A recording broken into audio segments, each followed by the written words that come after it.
तो next topic start करते हुए that is viral causes of meningitis and myelitis. अब हमने देख लिया था बैक्टीरियल कॉजेज़, अब हम स्टार्ट करेंगे वायरल कॉजेज़।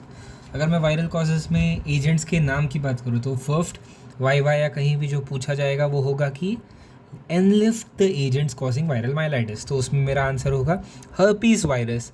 हर्पीस वायरस में कौन सा होता है मोस्ट कॉमन? वो होता है मेरा HSV2 जिसके मेनिंजाइटिस को मैं क्या कहता हूँ? मोलारेट मेनिंजाइटिस। क्वेश्चन आता है इसका, Mollaret meningitis that is lymphocytic meningitis, जो कि है लिम्फोसिटिक मेनिंजाइटिस, जो कि है लिम्फोसिटिक मेनिंजाइटिस। अब अगर मैं बात करूँ हर्पीस वायरस के अलावा HFV2 के अलावा और क्या हो सकते हैं? एप्स्टेन बार वायरस, वारिसेला जोस्टर वायरस, ऐसे कई सारे हर्पीस वायरस में से ये 3-4 इंपॉर्टेंटली कॉज कर सकते हैं। अगर मैं बोलूँ HSV1 क्या करेगा सर, तो HSV1 causes acute sporadic encephalitis. Most common cause of sporadic encephalitis turns out to be HSV1। Sir ये तो स्पोरैडिक हो गया, तो मेरा एपिडेमिक एनकेफेलाइटिस का कॉज क्या होगा? तो MCQ इस पे भी आता है कि Japanese encephalitis is the most common cause of epidemic encephalitis. Encephalitis में नहीं जाना, माइलाइटिस हमारा टॉपिक है, माइलाइटिस और मेनिंजाइटिस। तो अगर मैं बात करूँ arbo virus such as dengue virus जो है, they can also occasionally cause meningitis and myelitis. LCM virus not so important, बाकी मम्स इन्फ्लुएंजा भी कॉज कर सकते हैं। Clinical manifestations, similar clinical manifestation होंगे, बट जो नेक स्टिफनेस होगी that would be milder than bacterial. No effect, clinically तुमको पता ही नहीं चलेगा। पेशेंट बोलेगा नेक स्टिफनेस है, वो तुमको बैक्टीरियल में होता है उससे कम होता है कैसा पूछ के तो बोलेंगे नहीं हम। So definitely does not make sense. Photophobia, sleepiness, nausea, irritability, vomiting, all the similar symptoms जो वहाँ दिखता है। अगर बेबीज़ में बोलूँ तो poor feeding is the most common symptom, जो ऑब्वियसली बच्चा मुंह से बोल नहीं सकता सर दुख रहा है, तो पुअर फीडिंग ही हमें दिखेगा। Then talking about the CSF analysis, the lymphocyte count is increased, cell count is basically lymphocytic और वो भी 225 to 500 होता है। Mildly elevated CSF pressure, slightly elevated protein, वहाँ पे TB में हमने देखा 100 के ऊपर जा रहा है, बैक्टीरियल में तो कई गुना ऊपर जा रहा है प्रोटीन, यहाँ पे प्रोटीन स्लाइटली एलिवेट हो रहा है। नॉर्मल ग्लूकोज लेवल है, दैट इज़ एक्सट्रीमली इंपॉर्टेंट क्योंकि हमें डिफरेंस बताने के लिए बैक्टीरियल से, पर रेयरली लो ग्लूकोज में भी seen as in cytomegalovirus meningitis. Pleocytosis है, organisms are not seen on gram staining. तुम अगर ग्राम स्टेनिंग में निकालोगे तो तुमको बैक्टीरिया नहीं दिख रहे, फंगस नहीं दिख रहे, पैरासाइट नहीं दिख रहे, तो ऑब्वियसली वायरस ही answer. Molecular diagnosis being most important, molecular diagnosis से हम पता लगा सकते हैं। वायरल कल्चर या ये सब बोलने की बातें हैं, कुछ नहीं करेंगे। सिम्टोमेटिक ट्रीटमेंट, अब अगर मैं एजेंट्स पे थोड़ा डिटेलिंग में जाऊँ, नॉन पोलियो एंटेरोवायरस में एक एग्जांपल आता है echo virus. Now echo virus के बेसिकली यूरोप में कुछ आउटब्रेक्स हो रहे थे 2022-23 में कि इको वायरस के केसेस कुछ ज़्यादा ही बढ़ रहे थे। तो ये हमें इतना पता होना चाहिए कि इको वायरस क्या है, तो एंट्रोवायरस है पर नॉन पोलियो एंट्रोवायरस। एंट्रोवायरस ग्रुप में ही तो मेरा पोलियो आता था, तो दिस इज नॉन पोलियो एंट्रोवायरस। अगला है Coxsackie virus which is important, Coxsackie से बहुत सारे MCQs आते हैं तो हमें पता होना चाहिए।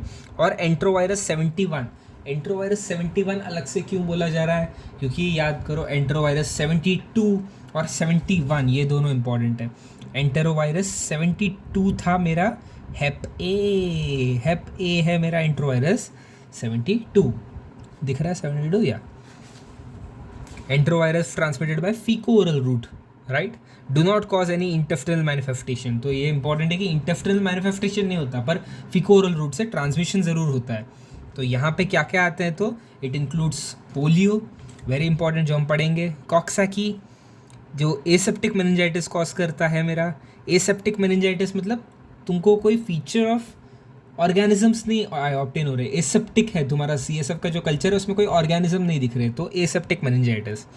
एंट्रोवायरस includes enterovirus 70 that causes acute hemorrhagic conjunctivitis, extremely important. Enterovirus 72 known as हेपे। राइनोवायरस भी कॉज कर सकते हैं, नॉट सो इम्पॉर्टेंट। कॉक्सैकी पे आते हैं, कॉक्सैकी में MCQ पर्सपेक्टिव से क्या इंपॉर्टेंट है, तो पहले तो कॉक्सैकी A और कॉक्सैकी B दो ग्रुप्स होते हैं हमारे, तो कॉक्सैकी A और कॉक्सैकी B दो ग्रुप होते हैं हमारे। तो उसमें अगर मैं बात करूँ तो जो मेरा कॉक्सैकी ए है, ग्रुप ए, उसमें मैनिफेस्टेशन क्या होता है? तो यूजुअली एसेप्टिक मेनिंजाइटिस, A7 और A9। Most organisms of B, group B, cause aseptic meningitis. तो nearly all group B Coxsackie cause aseptic meningitis. तो अगर क्वेश्चन आया एसेप्टिक मेनिंजाइटिस का बताओ, ऑर्गेनिज्म कॉजिंग एसेप्टिक मेनिंजाइटिस यहाँ पे, तो एसेप्टिक मेनिंजाइटिस में मैं बोल दूंगा आँख बंद करके ग्रुप बी कॉक्सैकी। ठीक है, ग्रुप बी कॉक्सैकी में बोल दूंगा। अगला आया hand foot mouth disease. Hand foot mouth disease is characteristically by A16 is hand foot mouth disease, ये बोल दिया। अगला है अक्यूट हैमरेजिक कंजंक्टिवाइटिस, जो कि Coxsackie A24, right, A24 and मेरा एंटेरोवायरस 70, ये दोनों कॉज करते हैं, एंटेरोवायरस 70 और A24, एक्यूट हैमरेजिक कंजंक्टिवाइटिस। अगला है बी, क्या क्या कॉज कर सकते हैं? तो बी से बॉर्नहोल्म डिसीज़, बॉर्नहोल्म डिसीज़ जो कि इंपॉर्टेंट नहीं है उस तरह से। प्लूरोडीनिया, प्लूरोडीनिया जो ग्रुप बी कॉज करता है, ये मेरा कॉज करता है एक्यूट हैमरेजिक कंजंक्टिवाइटिस 70, एंटेरोवायरस 70 और A24, राइट। एक बॉर्नहोल्म हो गया, हैंड फुट माउथ हो गया, हर्पेंजाइना दैट इज़ वेसाइकुलर फेरेंजाइटिस, ये भी मेरा ए कॉज करता है। तो ये MCQ पर्सपेक्टिव से इम्पॉर्टेंट है, बाकी कहीं से भी ये इम्पॉर्टेंट नहीं। लैब डायग्नोसिस कोई नहीं पूछेगा। इको वायरस बस पता होना चाहिए कि it is a group, it belongs to the group of enterovirus, बस इतना पता होना चाहिए। Enterovirus 71 hand foot mouth disease cause करता है, तो hand foot mouth disease A16 और एंट्रोवायरस 71 कॉज करते हैं। वही A24 and enterovirus 70 causes your acute haemorrhagic conjunctivitis. As easy as it looks. HSV meningitis, HSV का लैब डायग्नोसिस लिख देने का। HSV में क्या होगा?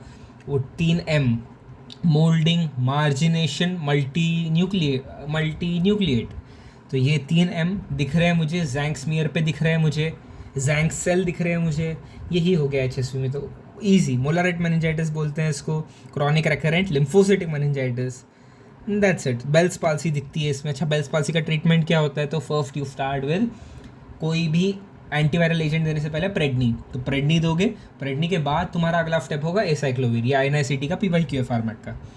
आगे बढ़ते हुए वायरल माइलाइटिस पे, ये सब इंपॉर्टेंट नहीं है। वायरल माइलाइटिस पे, तो वायरल माइलाइटिस में वेरी इंपॉर्टेंट पोलियो वायरस। तो polio myelitis, polio virus are type of enterovirus that belong to the family picornaviridae. Okay, picornaviridae. अब ये नॉन एनवेलप्ड होते हैं, GI रूट से ट्रैवल करते हैं, नॉन एनवेलप्ड होते हैं, इसीलिए।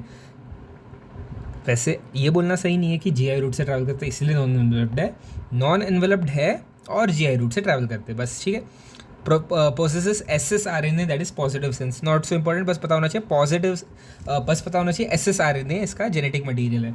अब एंटीजेनिक टाइप्स क्या क्या है इसमें? तो पहले तो वाइल्ड टाइप मतलब जो नेचुरली मिलता है। सेकेंड टाइप जो कि वैक्सीनेटेड इंडिविजुअल्स में डेवलप हो गया। वैक्सीनेटेड इंडिविजुअल्स में वैक्सीन में लाइव और अटेन्यूएटेड घुसाया था मैंने वायरस, अब वो स्ट्रेन बदल गया and it became your VDPV that is vaccine derived polio virus. तो VDPV capable of producing disease in man, VDPV हम आगे पढ़ेंगे। अब ये वाइल्ड पोलियो वायरस के 3 टाइप्स, वाइल्ड पोलियो वायरस 1, 2, 3। उसमें 2, इसमें डेट्स इंपॉर्टेंट है कि जो 2 है वो 1999 में एराडिकेट हुआ और 3 जो है वो 2019 में एराडिकेट हुआ। ऑल 3 स्ट्रेन्स आर आइडेंटिकल और सिमिलर मैनिफेस्टेशन प्रोड्यूस करते हैं, बस ये एक्सपायरी कहाँ कहाँ खत्म हुआ वो हमें PSM पर्सपेक्टिव से पता होना चाहिए। पैथोजेनेसिस पे मैं आऊँ तो it starts with your GIT, तो तुमने उसको खाया, माउथ से खाया, वो गया मेरे पेयर पैचेस में गया, जो तुम्हारे ऑर्गन्स थे मेरे, लिम्फेटिक, जहाँ जहाँ लिम्फेटिक फॉलिकल्स हैं वहाँ गया, GI से मेसेंट्रिक लिम्फ नोड्स की तरफ गया, तो लिम्फैटिक्स में गया मेरे, लिम्फैटिक ऑर्गन्स में गया मेरे, दैट्स द पॉइंट। वहाँ जाके मल्टीप्लाई करता है, then it binds to CD155 receptors present on host cell, not so important, बस पता होना चाहिए कि CD155 लगता है यहाँ पे। वहाँ से बाइंड करके अंदर एंट्री लिया, वहाँ से via your blood, hematogenous route is the most common, via your blood it spreads, spills over to other systems, other places causing secondary viremia, as easy as it looks।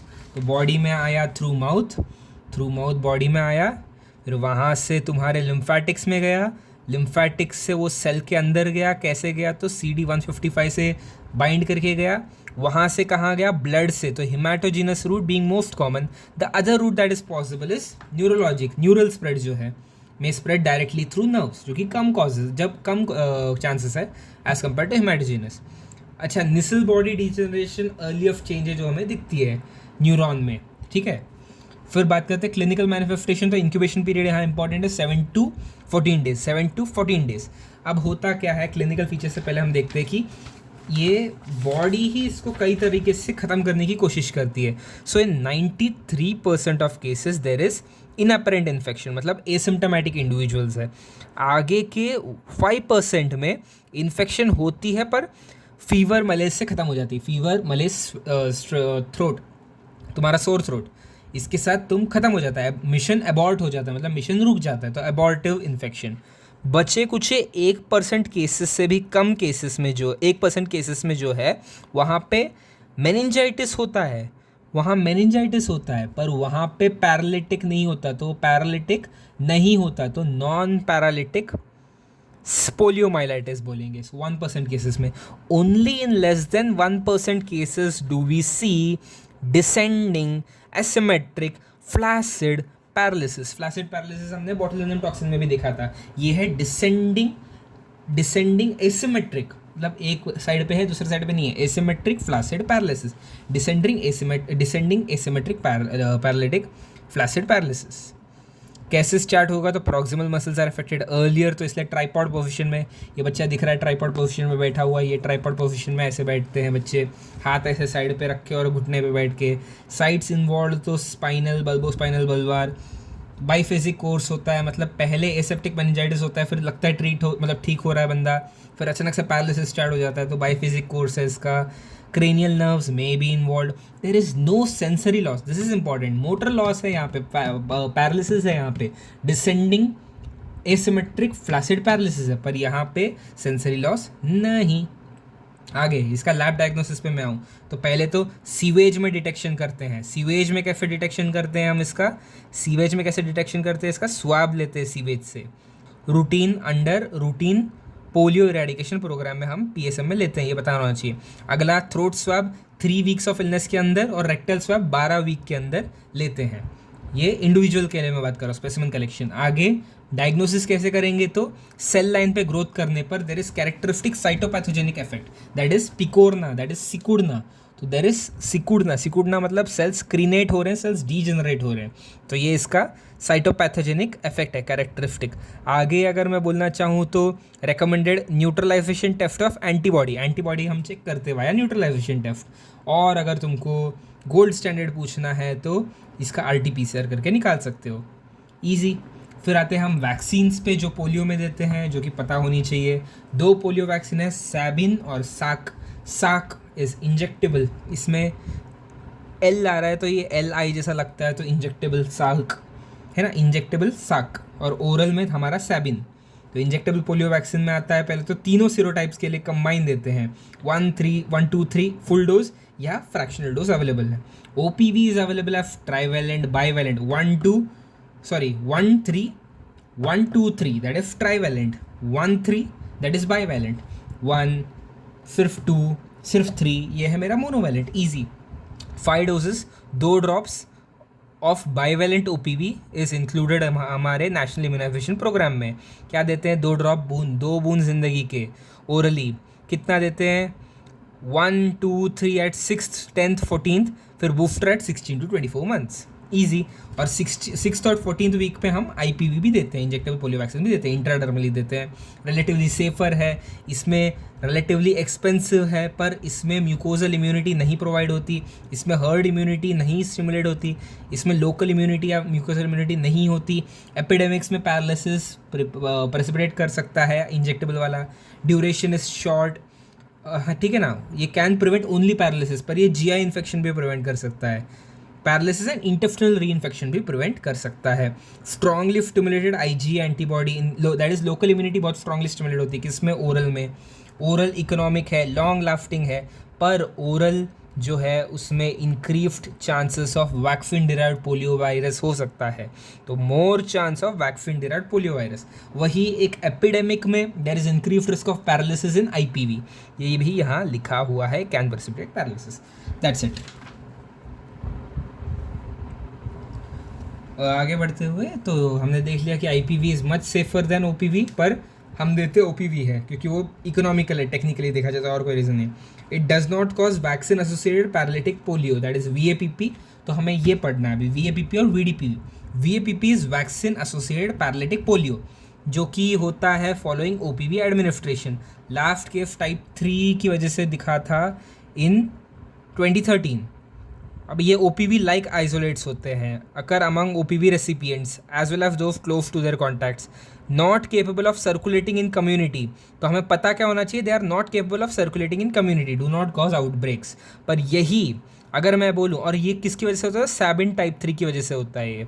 तो ये इतना पता होना चाहिए, सैबिन टाइप 3 मतलब oral polio vaccine type 3।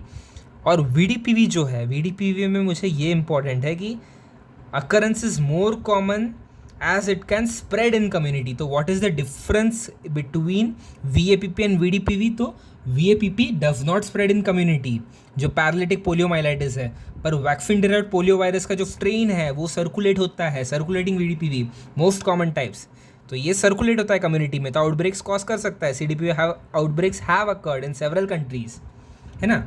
तो ये किसकी वजह से होता है, तो majority are due to type 2।